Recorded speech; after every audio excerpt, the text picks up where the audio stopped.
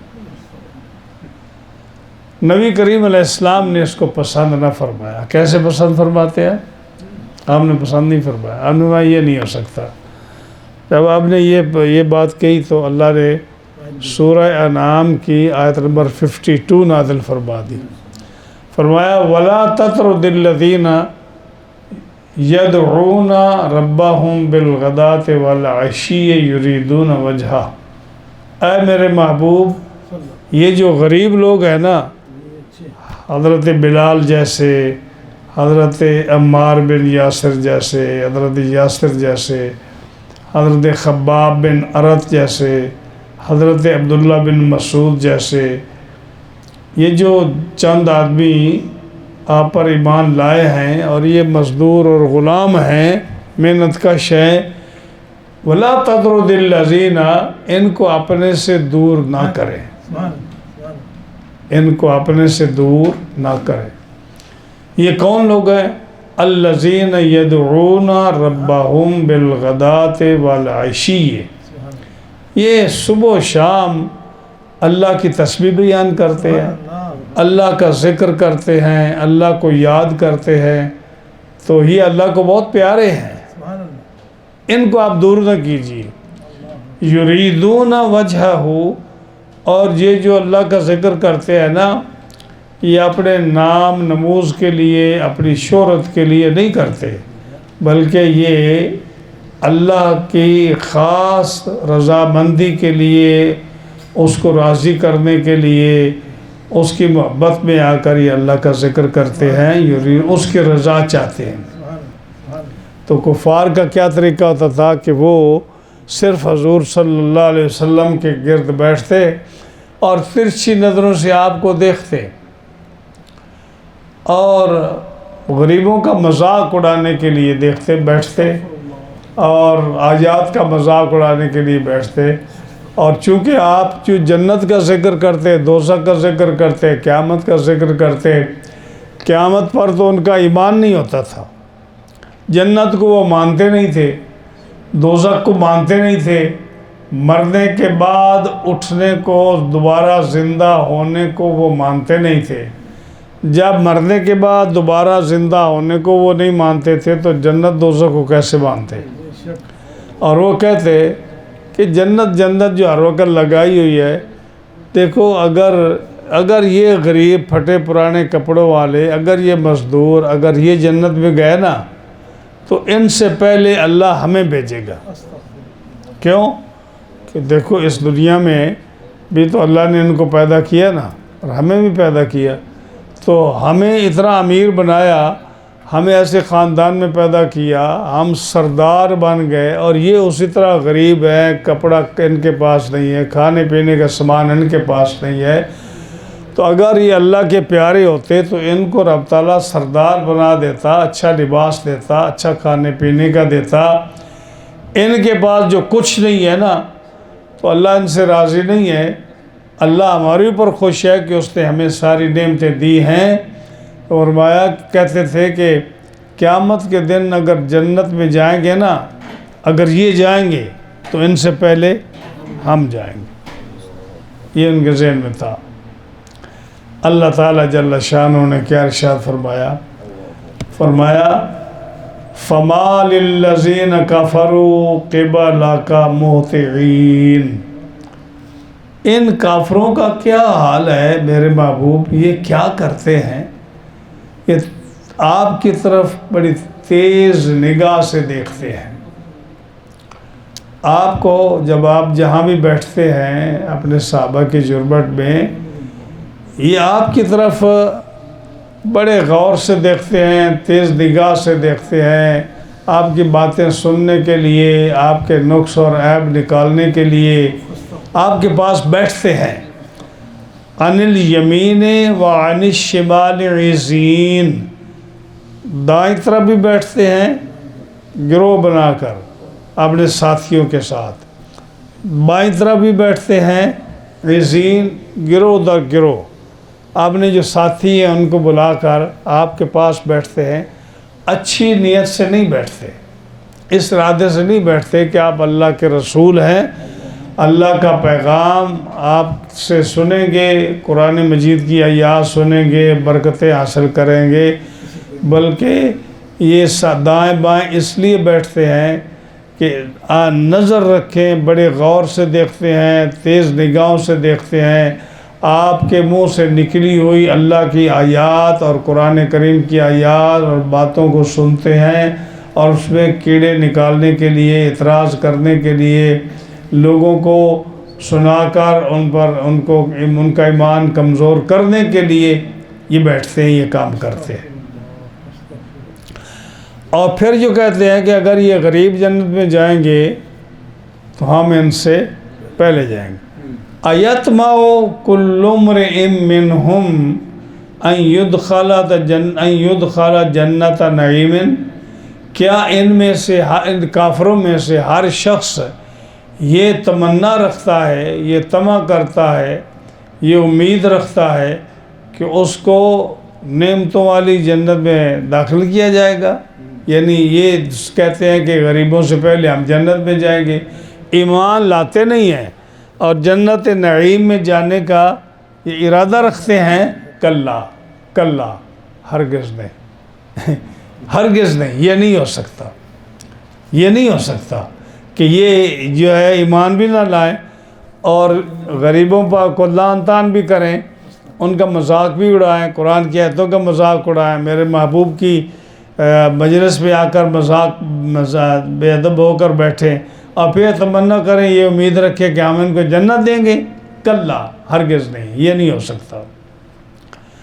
اِنَّا خَلَقْنَاهُم مِّمَّا يَعْلَمُونَ، ہم بے شک ہم نے ان کو پیدا فرمایا جس چیز سے یہ وہ جانتے ہیں، یہ وہ جانتے ہیں، یعنی جو دنیا کا نظام ہے تخلیق کا، کہ جیسے ہم انسان کو پیدا کرتے ہیں، یہ جانتے ہیں کہ ہم کیسے پیدا ہوئے، یعنی غریب کیسے پیدا ہوا، امیر کیسے پیدا ہوا، اور سردار کیسے پیدا ہوا، ایک غلام اور مزدور کیسے پیدا ہوا، یہ سب جانتے ہیں کہ ہم نے ان کو کیسے پیدا کیا۔ کیسے کہ غریب بھی ایک منی کے ایک قطرے نطفے سے پیدا ہوا، اور یہ سردار جو ہیں، یہ امیر لوگ جو ہیں، یہ بھی ایک اس پانی کے قطرے سے، منی کے قطرے سے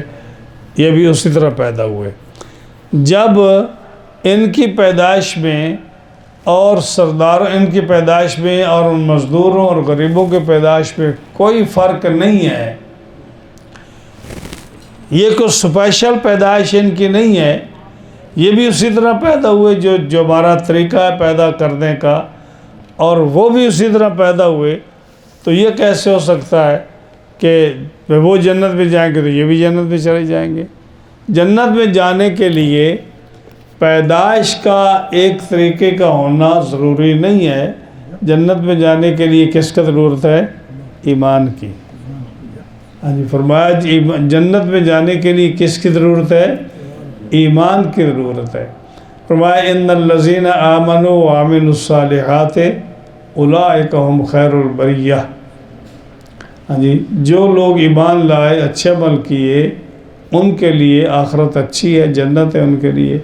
ان الذین کفروا من اہل الکتاب والمشرکین فی نار جہنم خالدین فیہا اولئک هم شر البریہ، اور جن لوگوں نے کفر کیا، برے عمل کیے، ہاں جی، اسلام کو قبول نہ کیا، ہاں جی، مشرک کافر جتنے بھی ہیں ان کے لیے جہنم کی آگ ہے، اور وہ ان کے لیے بری جگہ ہے وہ، خیر البشر البریہ ان کے لیے ہے۔ تو فرمایا کہ بے شک جیسے یہ پیدا ہوئے سردار، اسی طرح نطفے سے، منی کے قطرے سے غریب بھی پیدا ہوئے۔ تو اب غریب جنت میں جائیں گے تو یہ کہیں گے ہم بھی اسی طرح پیدا ہوئے ہیں، ہم بھی جنت میں جائیں گے۔ جنت میں جانے کا سبب یہ نہیں ہے کہ ہم برابر میں پیدا ہوئے، مطلب کہ جنت میں جانے کا سبب ایمان ہے جو ان کے پاس نہیں ہے، اور ان کے پاس ایمان ہے وہ جنت میں جائیں گے، یہ جنت میں نہیں جائیں گے۔ یہ جو امید اور طمع رکھتے ہیں نا کہ ہم جنت میں جائیں گے، یہ نہیں ہو سکتا، اور یہ جانتے ہیں اچھی طرح اس بات کو۔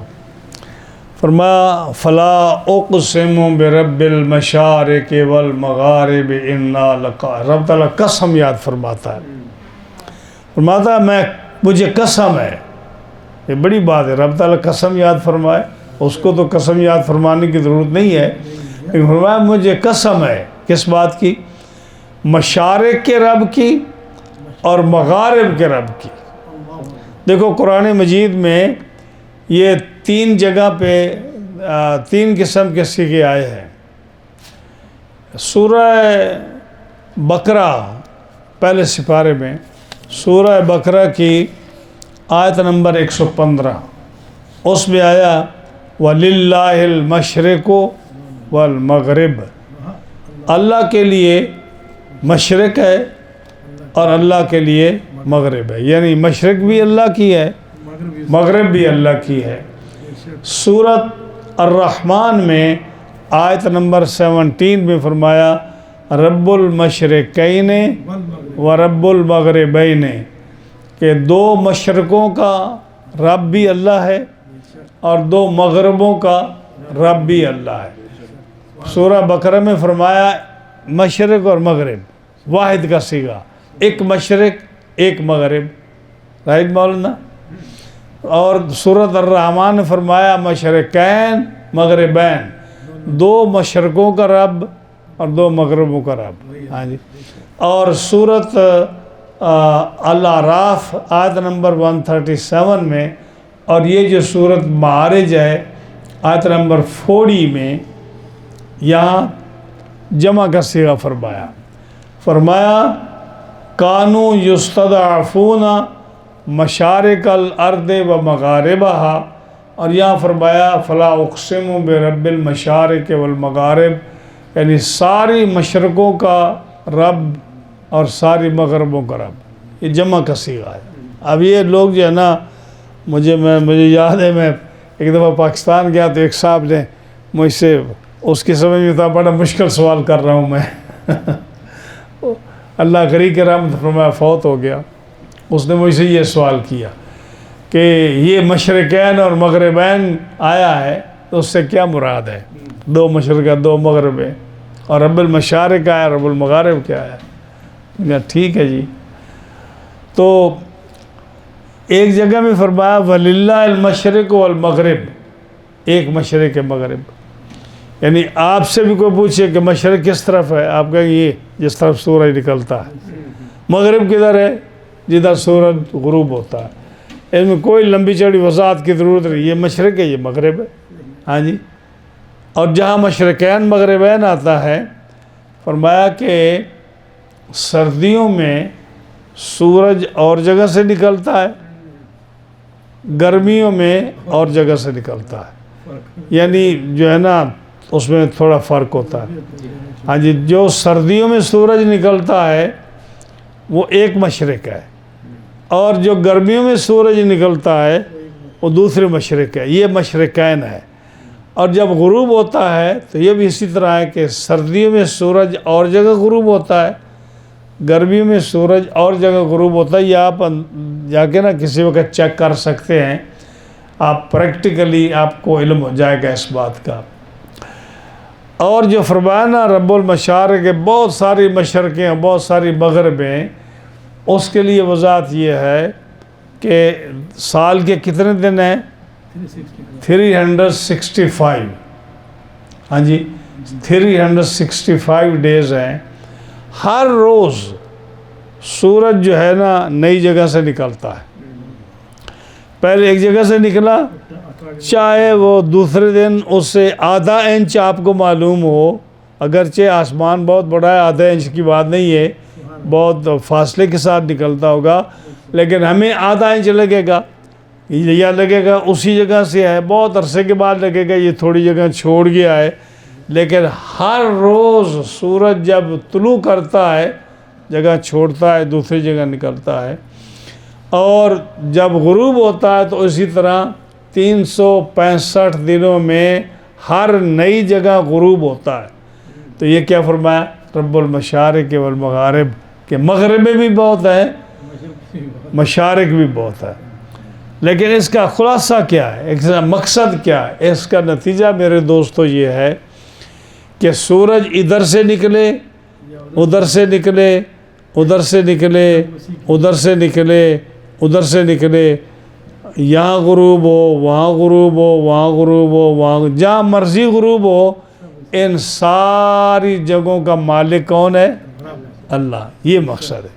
ہاں جی، رب المشارق والمغارب، قسم ہے مجھے مشارق کے رب کی اور مغارب کے رب کی۔ یہ قسم یاد فرما کر رب تعالیٰ کیا فرمانا چاہتا ہے؟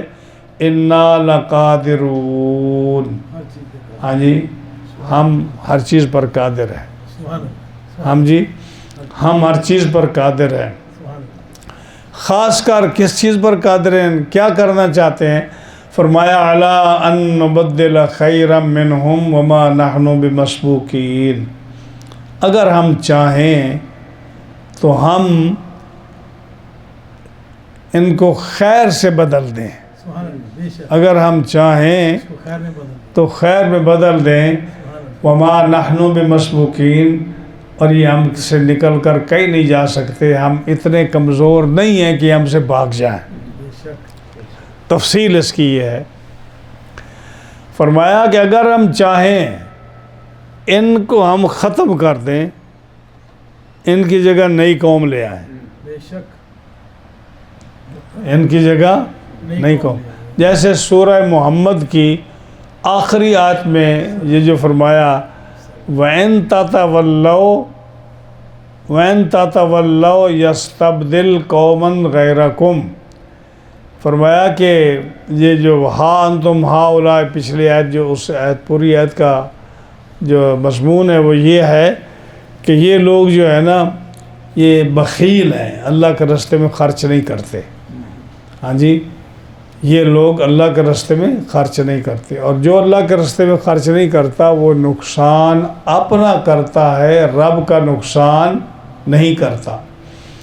اور اگر تم اسی طرح رہو گے اور اللہ کی بات نہیں مانو گے، اس کے دین پر عمل نہیں کرو گے، تو اگر تم پیٹھ پھیر جاؤ گے اس کے احکام سے، اس کے حکم سے، اس کی باتوں سے، اگر تم پشت پھیر جاؤ گے، نہیں مانو گے، وَإِن تَتَوَلَّوْا يَسْتَبْدِلْ قَوْمًا غَيْرَكُمْ، تمہاری جگہ اللہ اور قوم لائے گا، قومًا غیرکم ثم لا یکونوا امثالکم، جو تمہاری طرح نہیں ہوگی، وہ بہترین قوم ہوگی، ان کے اندر کسی قسم کا عیب نہیں ہوگا، وہ اللہ کے خاص بندے ہوں گے۔ جیسے نبی کریم علیہ السلام مکے سے نکلے، آپ مکہ سے آپ کو نکالا گیا، کس حالت میں؟ آپ تو مکے کے مالک تھے نا، قریش تھے، بہت بڑا قبیلہ تھا، بڑا شاندار قبیلہ ہے۔ آج ہی میں تفسیر دیکھ رہا تھا لإیلاف قریش میں، فرمایا کہ جو عزت رب تعالیٰ نے قبیلہ قریش کو دی، وہ عزت کسی اور قبیلے کو نہیں ملے۔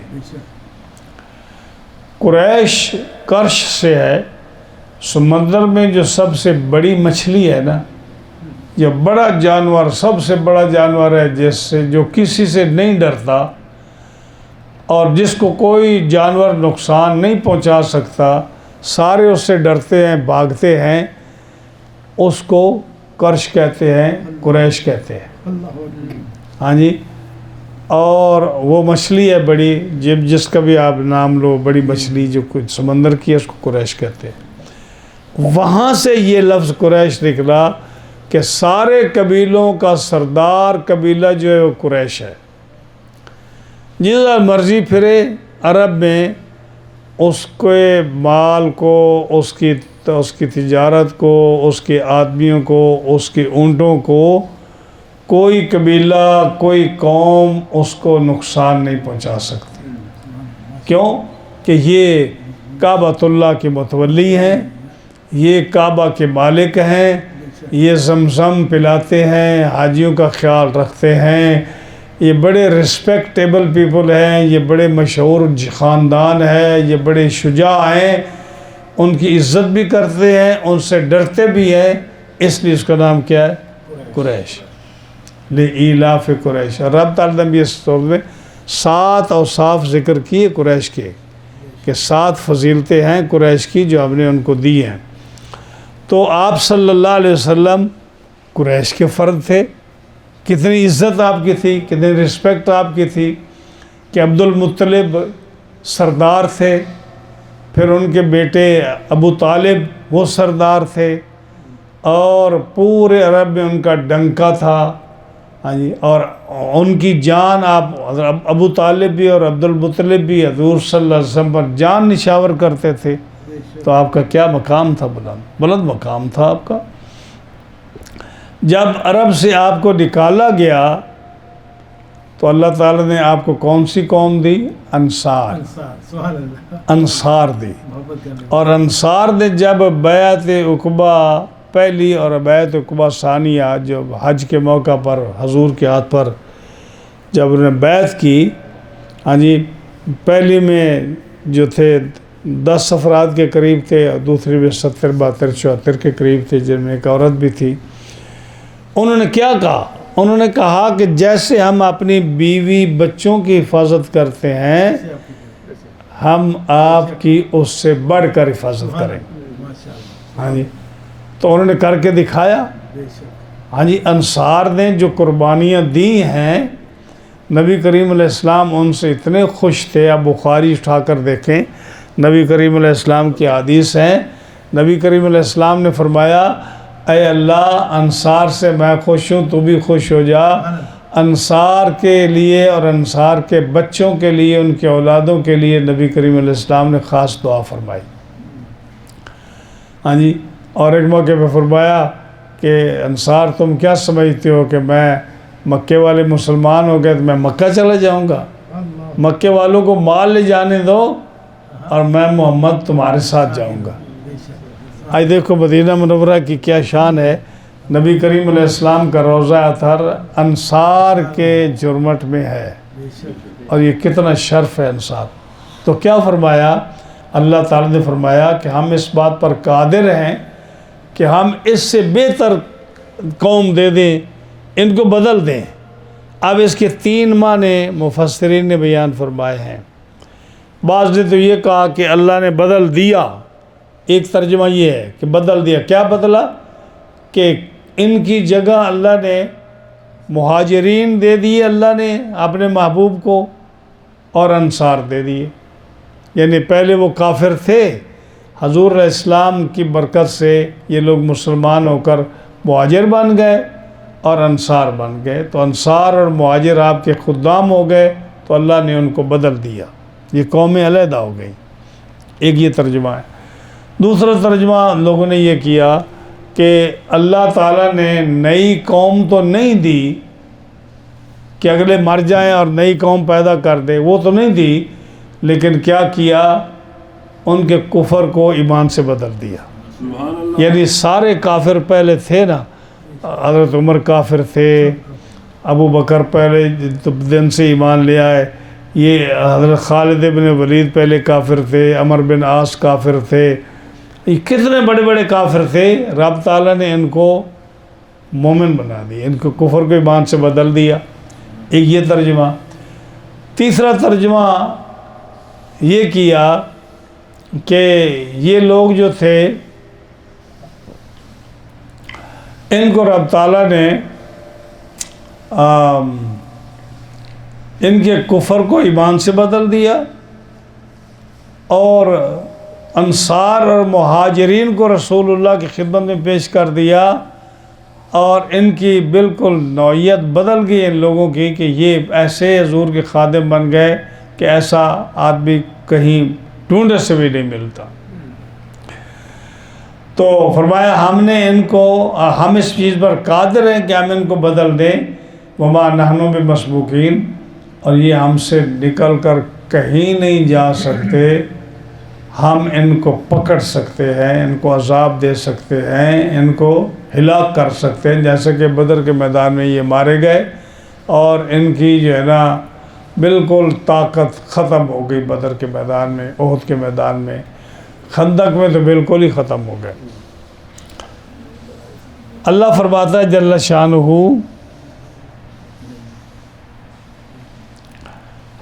فَذَرْهُمْ يَخُوضُوا وَيَلْعَبُوا حَتَّى يُلَاقُوا يَوْمَهُمُ الَّذِي يُوعَدُونَ۔ اے میرے محبوب صلی اللہ علیہ وسلم، ان کو چھوڑ دیجئے، ان کے بارے میں پریشان نہ ہو، سوچے نہیں، ان کو ہم نبٹ لیں گے۔ فَذَرْهُمْ، ان کو چھوڑ دیجئے، يَخُوضُوا، ہاں جی، یہ جس بےہودگی میں، جس غلاظت میں یہ پڑے ہیں، یہ کفر میں پڑے ہیں، یہ شرک میں پڑے ہیں، بے حیائی میں پڑے ہیں، بت پرستی میں پڑے ہیں، جس بےہودگی میں یہ پڑے ہیں نا، ان کو اسی میں رہنے دیجئے۔ وَيَلْعَبُوا، اور جس کھیل کود میں یہ لگے ہیں، ہاں جی، اس کھیل کود میں ان کو لگے رہنے دیجئے، اور ان کو کچھ نہ کہیے۔ آپ جو تبلیغ فرماتے ہیں، کوئی ایمان لائے تو لائے، جو ایمان نہیں لاتا اس کی فکر نہ کیجیے، آپ ان کو چھوڑ دیجیے، اسی طرح بے پرواہ ہو جائیے۔ حتیٰ یلاقوا یومہم الذی یوعدون، ان کو چھوڑ دیجیے یہاں تک کہ یہ ملاقات کریں، ملیں اس دن کو جس دن کا ان سے وعدہ کیا گیا ہے۔ اور وہ کیا وعدہ کیا گیا ہے؟ کہ قیامت کے دن میری بارگاہ میں تم نے حاضر ہونا ہے، اور پھر میں تمہارا حساب کتاب لوں گا۔ اس دن کے لیے ان کو چھوڑ دیجئے، جو مرضی کرتے رہیں، ہاں جی، ان کی واگیں چھوڑ دیجئے، ڈھیلی کر دیجئے، یہ جو مرضی گناہ کریں، جو مرضی کفر کریں، آپ کی بات نہ مانیں، ان کی پرواہ نہ کریں، چھوڑ دیجئے۔ وہ دن آنے دیجئے جس کا ان سے وعدہ کیا گیا ہے، اور وہ وعدہ کیا ہے؟ یوم یخرجون من الاجداث، اجداث کا معنی قبریں، جس دن یہ قبروں سے نکلیں گے۔ یخرجون من الاجداث، جس دن یہ قبروں سے نکلیں گے، سراعاً، جلدی جلدی، دوڑتے ہوئے، کأنہم الی نصب یوفدون، گویا کہ یہ اپنے نشانوں کی طرف بھاگ رہے ہیں۔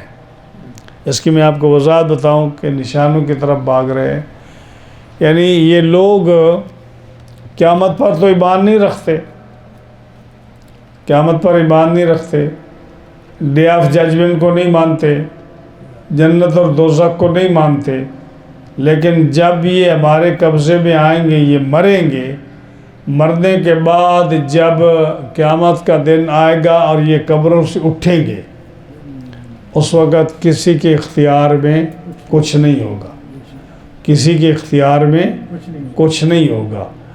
جب کچھ نہیں ہوگا تو ہمارے ہاتھ میں ہوں گے یہ، تو یہ کیا کریں گے؟ اس وقت مسلمانوں کی اور کافروں کی سچویشن ڈیفرنٹ ہوگی، کافروں کی اور مسلمانوں کی سچویشن ڈیفرنٹ ہوگی۔ مسلمان کیسے اٹھیں گے؟ جیسا میں نے جمعے پر بھی عرض کیا تھا کہ یوم نحشر المتقین الی الرحمن وفدا، جو متقی ہیں، متقی سے مراد مومن ہیں جس نے کلمہ پڑھا ہے، وہ جب اپنی قبروں سے اٹھیں گے تو ان کی قبر پر سواری کھڑی ہوگی، ان کی قبر پر سواری کھڑی ہوگی۔ یا اس کی وضاحت ہے جیسے نبی کریم علیہ السلام نے فرمایا حسنوا ضحایاکم فإنہا علی الصراط مطایاکم، اپنی قربانیوں کو خوبصورت بناؤ کہ قیامت کے دن یہ تمہاری قبروں پر یہ سواریاں بنیں گی، تمہیں قبر سے لے کر حشر تک لے جانے کے لیے تم ان سواریوں پر سوار ہو کر جاؤ گے۔ یا ایک حدیث میں فرمایا سمنوا ضحایاکم، اپنی سواریوں کو اپنی قربانیوں کو خوب موٹا تازہ کرو، کیونکہ فإنہا علی الصراط مطایاکم، یہ قیامت کے دن تمہاری سواریاں ہوں گی، تم ان پر سوار ہو کر جاؤ گے۔ یہ تو حدیث ہے۔ یہ قرآن کی آیت کیا ہے؟ یوم نحشر المتقین الی الرحمن وفدا، کہ قیامت کے دن ہم جو حشر کریں گے لوگوں کا، تو قبروں پر ان کی سواریاں کھڑی ہوں گی۔ اب مومن جب قبر سے نکلے گا تو وہ اپنے گناہ سر پر اٹھا کر کافروں کی طرح نہیں جائے گا۔ کیسے جائے گا؟ سواریاں ان کی قبر پر کھڑی ہوں گی، اس سواری پر سوار ہو کر مومن اللہ کی بارگاہ میں جائے گا۔ یہ شان ہے مسلمان کی، مسلمان ہونا بڑی بات ہے۔ اور کافر جو ہے تو یہ بھی کیا کرے گا؟ یہ بھی تو جائے گا میدان محشر میں، یہ قبر سے نکل کر کھڑا تو نہیں ہو جائے گا نا، تو یہ بھی بھاگے گا۔ کدھر بھاگے گا؟ اللہ فرماتا ہے کانہم الی کانہم، گویا کہ بھاگے گا جھنڈے کی طرف۔ میں آپ کو اس آیت کے سمجھانے کے لیے ایک بہترین مثال دیتا ہوں۔ آپ کے ملک میں یا باقی ملکوں میں گیمیں ہوتی ہیں نا، تو ایک جھنڈا لگا دیا جاتا ہے میل دور، 2 میل دور، اور پہلوانوں کو، جوانوں کو، لڑکوں عورتوں کو کہا جاتا ہے، پہلے پلان ہوتا ہے کہ اس جھنڈے تک پہنچنا ہے۔ ہاں، اب وہ دوڑتے ہیں نا، اس جھنڈے کی طرف دوڑتے ہیں۔ ان کا مقصد کیا ہوتا ہے؟ سوائے کھیل کود کے اور کوئی مقصد نہیں ہوتا۔ کیا اس جھنڈے تک پہنچنے میں ان کو حج کا ثواب مل جاتا ہے یا ان کو جنت مل جاتی ہے؟ لیکن اس جھنڈے کی طرف کیوں دوڑتے ہیں؟ کہ کسی نے وہ جھنڈا لگایا ہے اور یہ ایک گیم ہے، لوگ دوڑتے ہیں کہ جی پہلے میں نے پہنچنا ہے، بغیر کسی مقصد کے ایک فضول کام کے لیے وہ دوڑ رہے ہیں، لیکن دوڑ رہے ہیں اور دوڑ ایسے رہے کہ سب سے پہلے میں نے پہنچنا ہے۔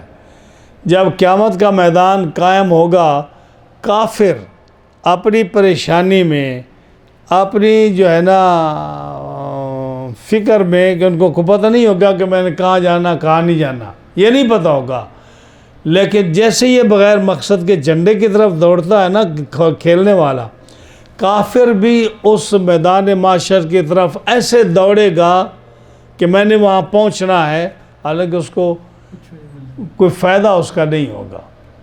تو یہ فرمایا کہ جس دن قبروں سے نکلیں گے سراعاً، جلدی میں تو اس لیے نکلیں گے کہ انہوں نے اٹھنا ہے اور انہوں نے وہاں کھڑے تو نہیں رہنے دینا، ساری قوم نے بھاگنا ہے، کہ ایک پریشانی ایسی ہوگی جیسا کہ میں نے ایک دفعہ ذکر کیا تھا کہ 50,000 سال کا دن ہے۔ کتنا بڑا دن ہے؟ 1,000 سال تو کسی کو پتہ نہیں ہوگا کہ ہم کدھر جانا ہے کدھر نہیں جانا، یہ کیا معاملہ ہے، کس طرف جانا ہے، کس کو پوچھنا ہے، ہمارے اٹھنے کا مقصد کیا ہے، what to do۔ 1,000 سال 1,000 سال کے بعد علماء بھی بتاتے ہیں، سب لوگوں کو پتہ بھی ہے، لوگ سنتے بھی ہیں، کتابیں بھی پڑھتے ہیں، لیکن اس وقت تو کوئی چیز یاد نہیں ہوگی۔ 1,000 سال کے بعد سارے مشورہ کریں گے، یار کیوں نہ ہم حضرت آدم کے پاس جائیں، وہ ہمارے باپ ہیں، ہم ان کی اولاد ہیں، ان سے عرض کریں کہ وہی ہمارے خیر خواہ ہو سکتے ہیں۔ یہ 1,000 سال کے بعد خیال آئے گا، پہلے خیال نہیں آئے گا۔ ہاں جی، تو یہ حالت ہوگی قیامت کے میدان میں۔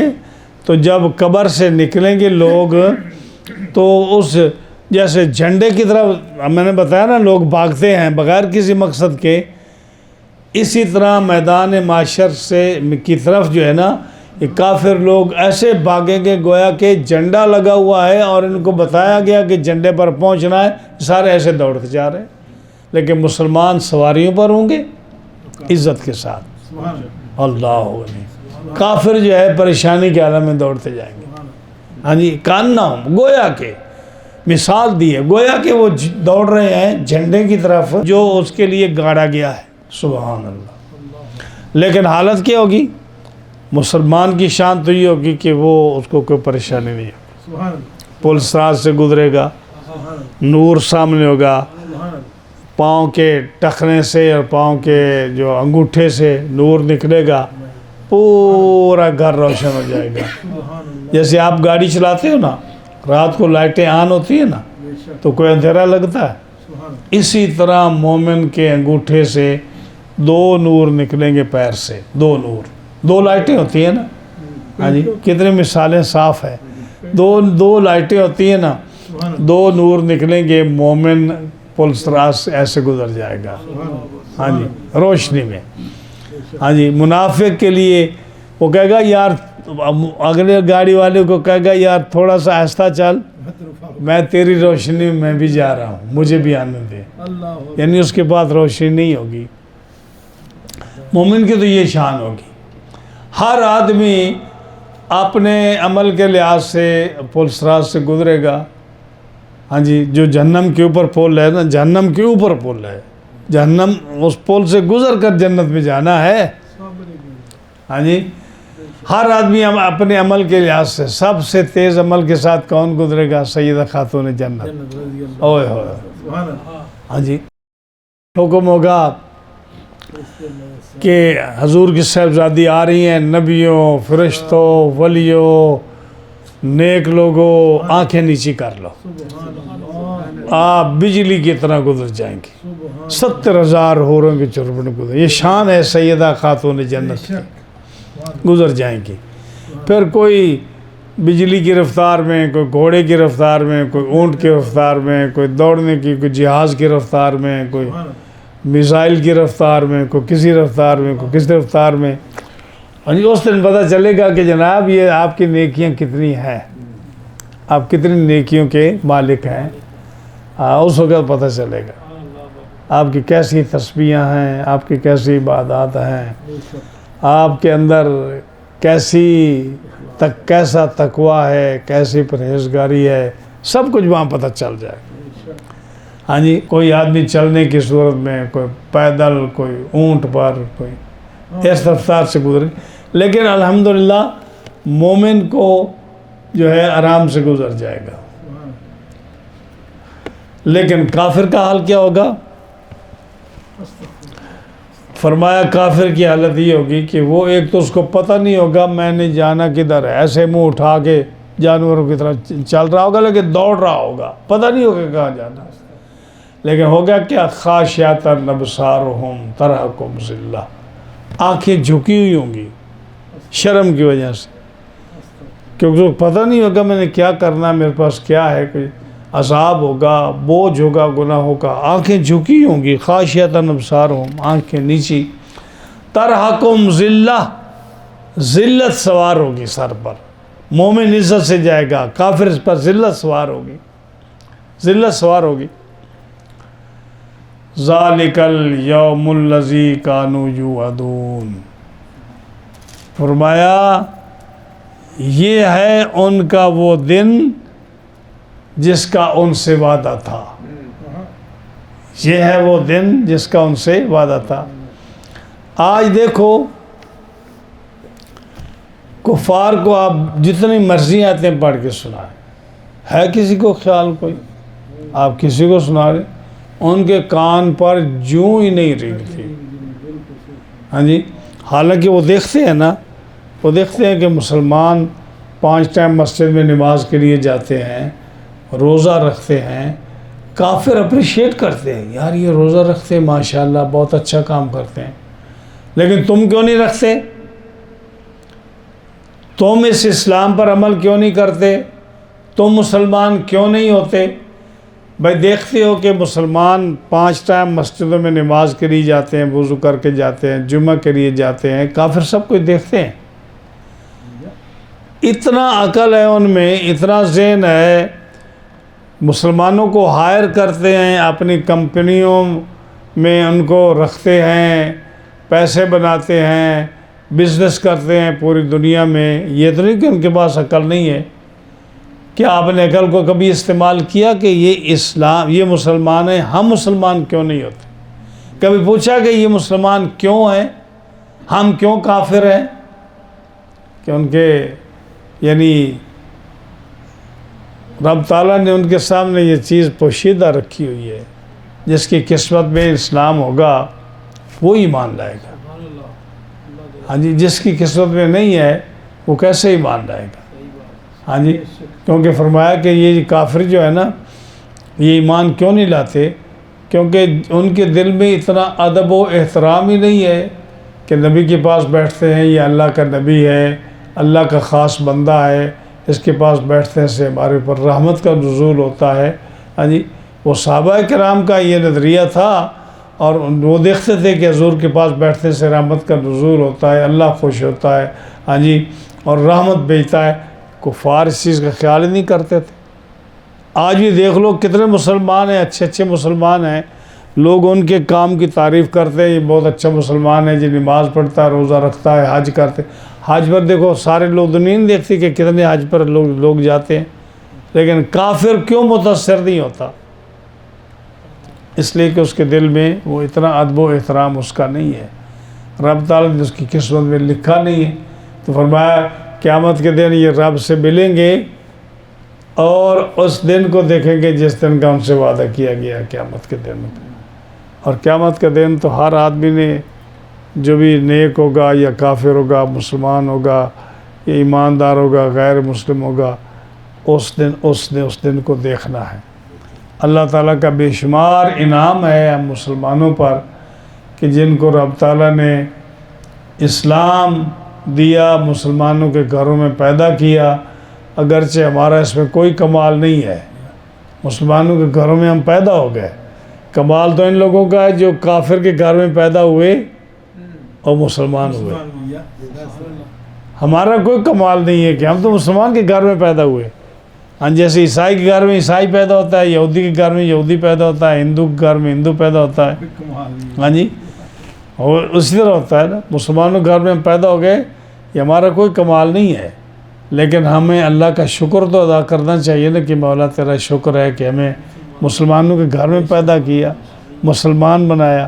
آج دیکھو مسجد میں بیٹھے ہیں، باوضو بیٹھے ہیں، اللہ کا کلام پڑھ رہے ہیں، اللہ کا کلام سن رہے ہیں۔ ہاں جی، یہ اس میں ہمارا کوئی کمال نہیں ہے، یہ اس کی مہربانی ہے، اس کا کرم ہے، اس نے ہمیں یہ فضیلت عطا فرمائی ہے، اس نے ہمیں یہ عظمت عطا فرمائی ہے، ہم اس کا شکر ادا کرنا چاہیے، لیکن وہ ہم نہیں کرتے۔ فرمایا لئن شکرتم لازیدنکم ولئن کفرتم ان عذابی لشدید۔ فرمایا کہ تم میرا شکر ادا کرو، میں تمہیں اور زیادہ نعمتیں دوں گا۔ ہاں جی، سیدنا نوح علیہ السلام ہے نا، کتنا عرصہ گزر گیا ان کا نام کیا تھا؟ عبد الشکور۔ نوح علیہ السلام کا نام کیا تھا؟ عبد الشکور۔ قرآن مجید میں سورہ بنی اسرائیل میں اللہ فرماتا ہے انہو کانا عبدا شکورا، انہو کانا، یہ میرا بندہ عبد الشکور تھا، یعنی شکر کرتا تھا۔ جیسے مرغی دیکھتے ہو نا، مرغی پانی پیتا، کبھی دیکھا آپ نے؟ ایک چونچ میں پانی لے کر اوپر دیکھتی ہے، نہیں، چونچ میں پانی لیا پھر اوپر دیکھا، کبھی دیکھا آپ نے؟ مرغی جو ہے چونچ میں پانی لے کر اوپر دیکھتی ہے، وہ کیا کرتی ہے؟ ہر گھونٹ پر اللہ کا شکر ادا کرتی ہے، ہر گھونٹ پر اللہ کا شکر ادا کرتی ہے۔ عرب فرماتا ہے لئن شکرتم لازیدنکم، تم میرا شکر ادا کرتے رہو، میں نعمتیں بڑھاتا جاؤں گا۔ ہاں جی، نوح علیہ السلام کی یہ شان تھی کہ جب آپ ایک لقمہ کھاتے نا یا ایک گھونٹ پانی کا پیتے تو اللہ کا شکر ادا کرتے. ہاں جی، ایسے نہیں اللہ نے ان کا نام عبدن شکورہ رکھ دیا کہ ان کا نام عبد الشکور تھا. کوئی کرتا ہے ایسے؟ ہم زیادہ زیادہ کیا کرتے ہیں؟ کھانے سے پہلے بسم اللہ الرحمن الرحیم، کھانا پیٹ بھر کے کھا لیا، یا اللہ تیرا شکر ہے. ہم نے بڑا تیر مار لیا. کھانا پورا کھانے کے بعد یا اللہ تیرا شکر ہے. کھانا کھانے سے پہلے بسم اللہ پڑھ دی. کوئی آدمی آپ نے دیکھا کہ ہر گھونٹ پر، ہر لقمے پر الحمدللہ رب العالمین کہے؟ ہے کوئی؟ تو رب فرماتا ہے کہ تم میرا شکر ادا کرو، میں تمہیں اور نعمتیں دوں گا. بلکہ ایک مقام پر یہ خوبصورت بات فرمائی، ما یفعل اللہ بعذابکم ان شکرتم وآمنتم. قرآن مجید پڑھو نا تو آپ کا ایمان تازہ ہوتا ہے. جگہ جگہ پر فرمایا کہ اللہ نے تمہیں عذاب دے کے کیا کرنا ہے. ما یفعل اللہ بعذابکم، اللہ کیا کرے گا تمہیں عذاب دے کے، ان شکرتم وآمنتم، اگر تم اللہ کا شکر ادا کرو اور اس پر ایمان لاؤ. اللہ پر ایمان لاؤ، اس کا شکر ادا کرو. یہ دو کام کر لو، اللہ نے تمہیں کیا کرنا ہے؟ عذاب دے کے. ہاں جی، وہ اتنا کریم ہے، اتنا رحیم ہے، وہ اتنا بندے سے پیار کرتا ہے اپنی مخلوق سے، وہ کسی کو بلا وجہ عذاب نہیں دیتا. لیکن کچھ تو تم بھی کرو نا، یعنی اس کی کم از کم زبان سے اس کا شکریہ ادا کر لو، زبان سے اس کی حمد بیان کر لو، الحمدللہ رب العالمین کہہ دو. کوئی بھی جملہ ایسا بول دو جس سے تم اس کا شکریہ ادا کر لو. وہ کیا، وہ تمہیں عذاب دے کے کیا کرے گا؟ وہ تو بڑا غفور ہے، بڑا رحیم ہے. 70 ماؤں کا جو رحم ہوتا نا اس کے دل میں، اس سے زیادہ وہ رحیم ہے. ہاں جی، نبی کریم علیہ السلام سفر میں تھے، آپ نے ایک عورت کو دیکھا، اس کا بچہ گم ہو گیا. اب یہ چیزیں تو اب دیکھتے کہ اگر ماں کا بیٹا گم ہو جائے اس کی کیا حالت ہوتی ہے. اب جو حدیث پاک میں آیا نا وہ سننے والی بات ہے. عورت تھی، اس کا بیٹا گم ہو گیا. عورت کی چھاتی تھی بڑی، اور وہ دوڑ رہی تھی اپنے بچے کی تلاش میں، اور جو دودھ تھا اس کے پستانوں کا وہ بہہ کر کپڑا گلا ہو گیا. اس کو اس کا ہوش نہیں کہ دودھ جو ہے اس سے میرے پستانوں سے نکل کر کپڑا گلا ہو گیا ہے، کہ لوگ کیا کہیں گے. اس کا لوگوں کی طرف توجہ نہیں. اب جس کا بچہ گم ہو جائے وہ لوگوں کی طرف توجہ کرے گی؟ یعنی جس عورت نے اپنے بچے کی تلاش میں دوڑ رہی ہے، دودھ اس کے پستانوں سے بہہ رہا ہے، اور اس کو کوئی پتہ نہیں کہ لوگ مجھے دیکھ رہے ہیں یا نہیں دیکھ رہے. اس کو فکر ہے کس کی؟ اپنے بچے کی. آئی سمجھ؟ نبی کریم علیہ السلام نے فرمایا کہ میرے صحابہ اس عورت کو دیکھ رہے ہو؟ جی حضور دیکھ رہے ہیں. فرمایا اس کو کیا ہوش نہیں ہے کسی بات کا؟ یعنی یہ آپ کو دیکھ کر یہ رکتی نہیں ہے، یہ اپنے سینے کو نہیں ڈھانپتی، اس کی حالت کیا ہو رہی، یہ کیوں پریشان ہے؟ فرمایا حضور اس کے بچہ جو ہے نا وہ گم ہو گیا ہے، تو اس کی وجہ سے اس کو کسی قسم کا ہوش نہیں ہے. آپ نے فرمایا جیسے یہ اپنے بچے پر رحیم ہے، کیا یہ اپنے بچے کو کسی عذاب میں، کسی مصیبت میں، آگ میں پھینکے گی؟ کیسے ہو سکتا ہے؟ فرمایا رب اس سے بھی زیادہ رحیم ہے.